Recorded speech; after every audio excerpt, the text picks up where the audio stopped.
YouTube, how you guys doing? So today's video is going to be on conception to fetus. So I think this is important to understand if you're starting out in OB. So let's start with, and also I want to say this is a broad overview, so you can get just a overview of what's going on without going too in depth, because as a nurse you don't need to be too in depth. You know, you're not a scientist or a doctor or whatever. So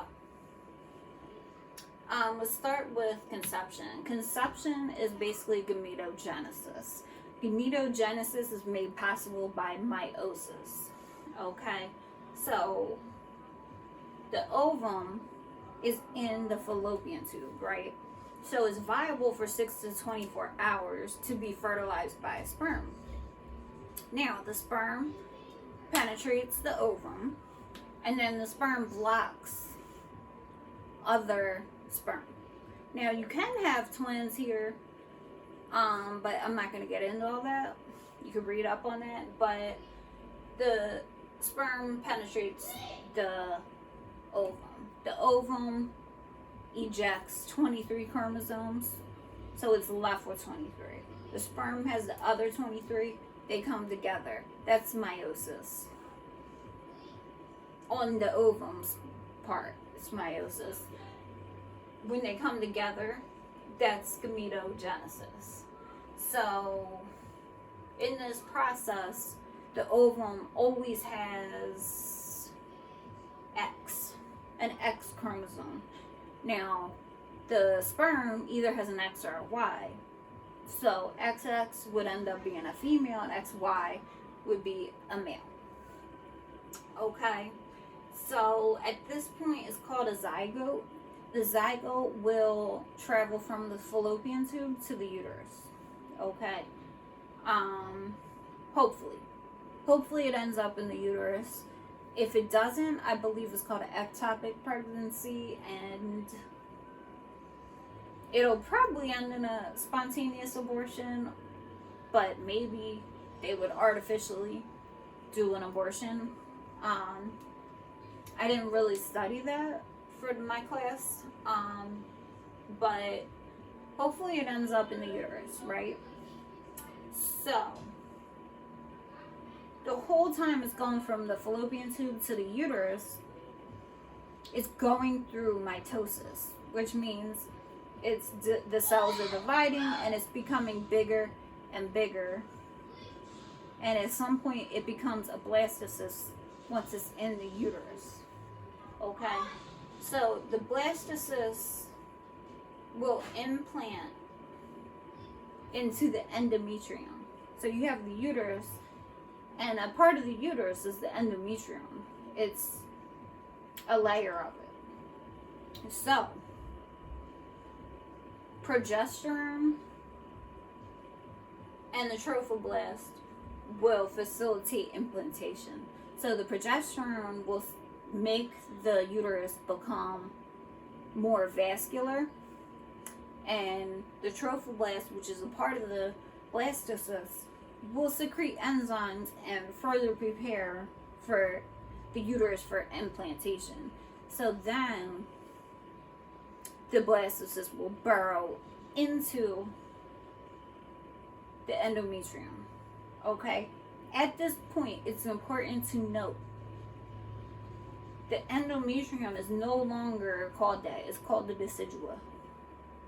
Okay? Now, so when you hear decidua, it's referring to that layer of the uterus. So, the space between the uterus and the blastocyst is called the decidua basalis. And that will become the maternal portion of the placenta. So, that whole everything I just said is the pre-embryonic stage. It's conception to 2 weeks. Okay? So, conception to 2 weeks is zygote to blastocyst. So in the pre-embryonic stage, it's a lot of stages and development building up to becoming a fetus that you would look into in your textbook. And then in the embryonic stage, the task is organogenesis. So there's a lot of development that takes place in the embryonic stage as well, where the baby is the embryo is developing into a fetus. Okay, so I didn't go into all that, so you would have to go into all that. But the embryonic stage is 10 to 12 days after fertilization. It starts when the amnion is formed. That's like the dividing event. When the amnion is formed, then it begins the embryonic state. It goes to the 8th week of pregnancy, and then the earliest form of the embryo that you can actually see on an ultrasound is the fetal pole.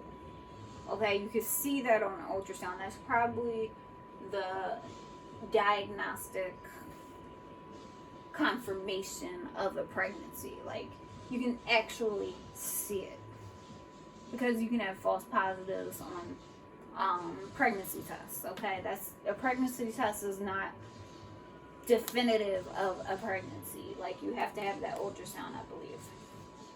So anyway, after the embryonic stage is the fetal stage. So it's the 9th week after fertilization, or the 11th week of gestation. Okay, so that's basically conception to fetus, and it's simplistic. Okay, because the book will have you all bogged down with all these tiny little details, and I wanted to give you a quick overview so you have a good idea, and then you can fill in the gaps with your textbook. So before this, you have to counsel the mom, like, preconception. What does she have to do? What should she be doing? Like, in those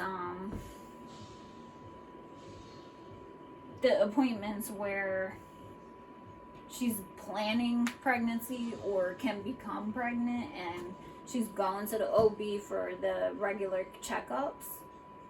There's things that we as nurses need to check on and ensure is happening. And then during this time, there's things that needs to be done, and after this time, there's also things that need to be done. That would be postpartum, whatever. So that would be postpartum. So I plan on doing videos surrounding this period, preconception, and then from like conception to fetus, and then after this. Okay, and then during all this, you can have complications arise. You can have preeclampsia. Part of preeclampsia is HELLP syndrome. You can have eclampsia. Gestational diabetes. There's a lot going on in pregnancy, in all this, that the nurse has to monitor and be on top of. And then after pregnancy, that's a whole other story for the baby and mom. And yeah, so if you guys like this video, let me know. I plan to do another video to see if you guys like this.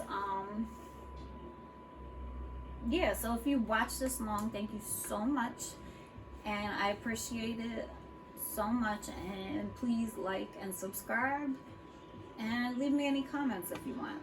I will talk to you guys soon. Bye.